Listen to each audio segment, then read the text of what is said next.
જરા વિચારો, એક એવો ખાસ મહેમાન જે હજારો કિલોમીટર દૂર ઠંડા બર્ફીલા પ્રદેશોમાંથી બહુ લાંબી મુસાફરી કરીને આપણા તળાવો અને જળાશયો સુધી પહોંચે છે.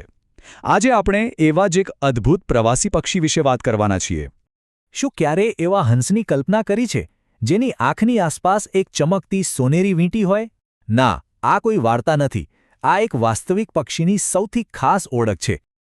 તો આ ખાસ મહેમાનનું નામ છે નાનો શ્વેતભાલ હંસ. એનું વૈજ્ઞાનિક નામ છે એન્સર એરિથ્રોપસ, જેનું મતલબ થાય છે લાલ પગવાળો હંસ. અને હા, આ એક ખૂબ જ દુર્લભ માઇગ્રેટરી એટલે કે સ્થળાંતરે જળપક્ષી છે. પણ સવાલ એ છે કે આટલા બધા પક્ષીઓ વચ્ચે આ અનોખા હંસને ઓળખવો કઈ રીતે? એ બીજા હંસથી કેવી રીતે જુદો પડે છે? ચાલો એની ખાસિયતો પર એક નજર નાખીએ. સૌથી પહેલાં તો એનું કદ. આ એક મધ્યમ કદનો હંસ છે, લંબાઈમાં આશરે 53થી 66 સેન્ટીમીટર. એટલે કે જે એનો નજીકનો ભાઈ મોટો શ્વેતભાલ હંસ છે એના કરતાં આ સ્પષ્ટપણે નાનો દેખાય છે.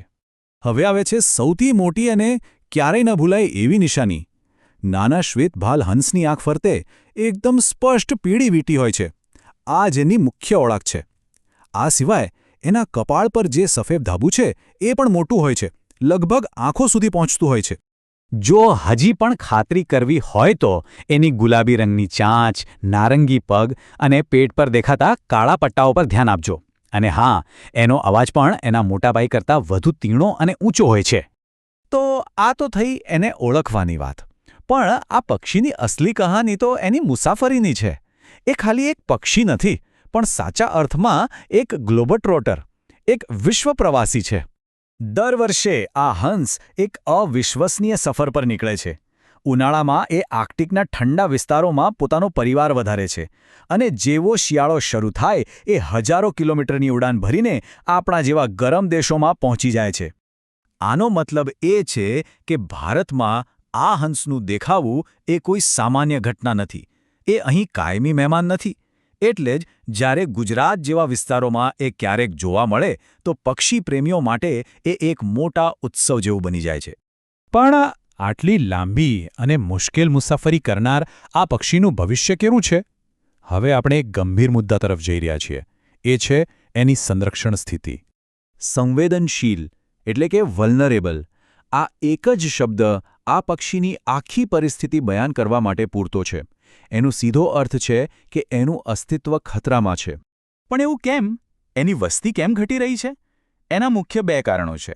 એક તો એનો શિકાર અને બીજું એના કુદરતી રહેઠાણોનો સતત નાશ. આ બંને પરિબળો એના માટે ખૂબ જ ગંભીર ખતરો બની ગયા છે. અને આ વાત કોઈ સામાન્ય ચિંતા નથી. દુનિયાની સૌથી મોટી પર્યાવરણ સંસ્થા IUCN એ પણ પોતાની રેડ લિસ્ટમાં પુષ્ટિ કરી છે કે આ પ્રજાતિની સંખ્યા દુનિયાભરમાં ઝડપથી ઘટી રહી છે. તો આ બધી વાતચીત પછી આ અદ્ભુત પક્ષી વિશે એવી કઈ મુખ્ય બાબતો છે જે આપણે ખાસ યાદ રાખવી જોઈએ? ચાલો એક ઝડપી સારાંશ જોઈ લઈએ. કુલ 3 મુખ્ય મુદ્દા છે. પહેલું, એની સોનેરી આંખની વીંટી, જે એની ખાસ ઓળખ છે. બીજું, આર્કટિકથી ભારત સુધીની એની મહાન યાત્રા.